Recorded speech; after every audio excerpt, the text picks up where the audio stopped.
Olá, tudo bem, meninas? Meninas, como eu falei pra vocês nessa semana, né, durante os stories, na enquete que eu coloquei qual bolo vocês gostariam de aprender, o que venceu foi o de cerveja, tá? Então, ele é um bolo super rápido, super fácil de fazer e dá pra fazer sem nenhum utensílio elétrico, não precisa de liquidificador, de batedeira. E é super rápido, nós vamos usar o método direto na preparação desse bolo.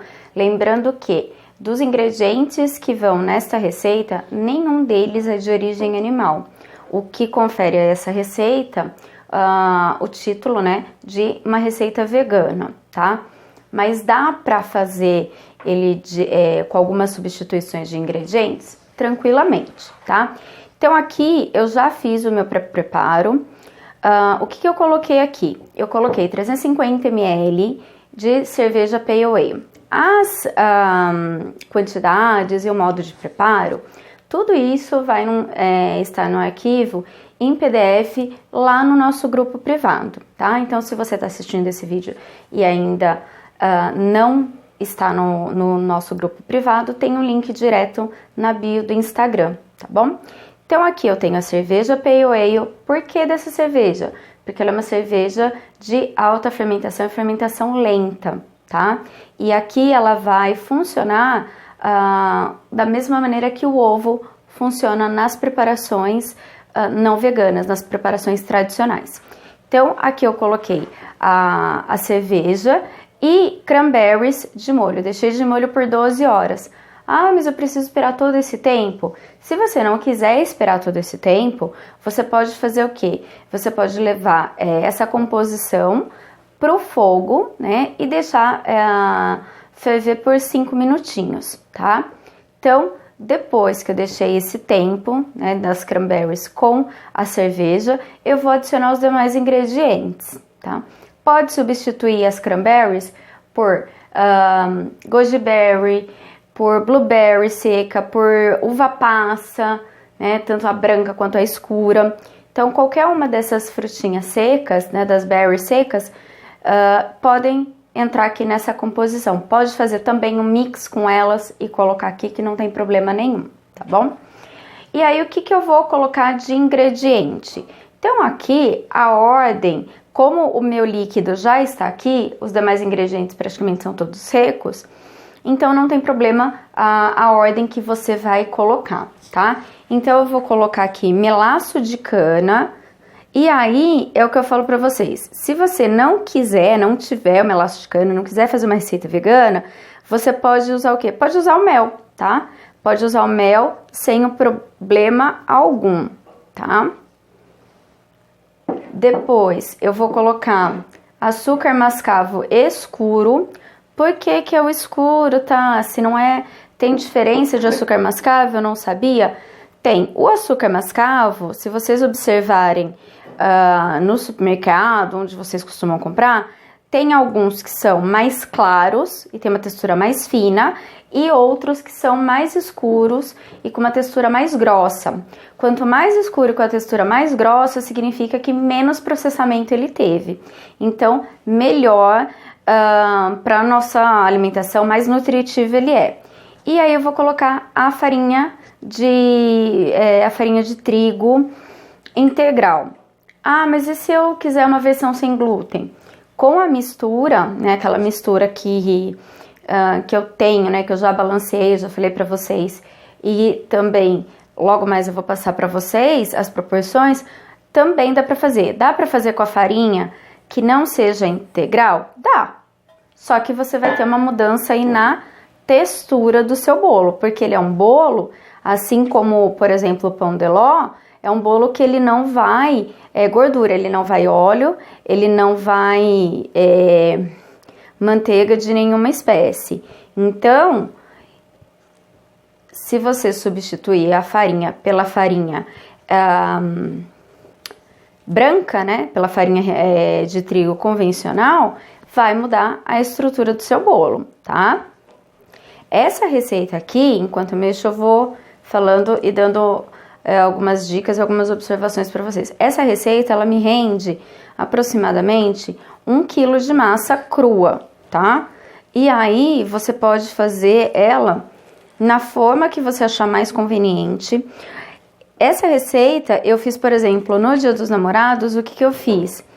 Eu fiz ela num tabuleiro retangular e aí eu recheei, né, coloquei dentro daqueles corações lapidados de chocolate, 70%, eu coloquei essa massa com uma ganache de chocolate 70%, também fica deliciosa. Mas aí é lógico, perde o caráter vegano da receita, né? Se você colocar chocolate, vai perder o caráter vegano. Depois eu vou colocar o Mixed Spice, que é um mix de especiarias, muito utilizado nos Estados Unidos, no Reino Unido também ele é bastante utilizado. E tem diferentes composições, tá? Esse daqui eu tenho acho que umas 10 especiarias diferentes. E aí depois eu passo também para vocês lá no arquivo, vai estar a composição do meu Mixed Spice. Se você não tiver todas as especiarias, né, não quiser colocar todas essas especiarias, pode fazer uma combinação entre o cravo e a canela sem o menor problema, tá? Então, é uma receita versátil e ela fica, olha, como vocês podem ver, eu coloquei aqui num bowl de vidro, ela fica uma receita bem densa, bem pesada. Então, ela vai ter uma cocção que mais lenta, tá? Minha sugestão é que o forno esteja pré-aquecido, mas seja uma temperatura aí de 160 graus, para que você consiga que ela asse por inteiro e não fique, por exemplo, seco por fora nas laterais, tá? E depois o bicarbonato de sódio, tá? Então, por que o bicarbonato de sódio sem o fermento, né?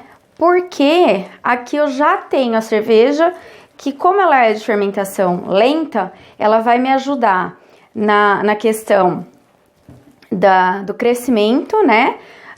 Que o ovo faria, da função que o ovo faria e também na função que o fermento faria. Então, a cerveja substitui esses dois ingredientes nesta receita. Significa que qualquer receita que eu for fazer, eu substituir o ovo e o fermento por cerveja, vai dar certo? Não. Lembrando que toda receita tem o quê? Tem o seu balanceamento adequado. Tá vendo, ó? Misturei aqui. E agora eu vou colocar, aqui eu já deixei a minha forma untada com desmoldante, tá? E vou colocar aqui a massa e levar pro forno, tá?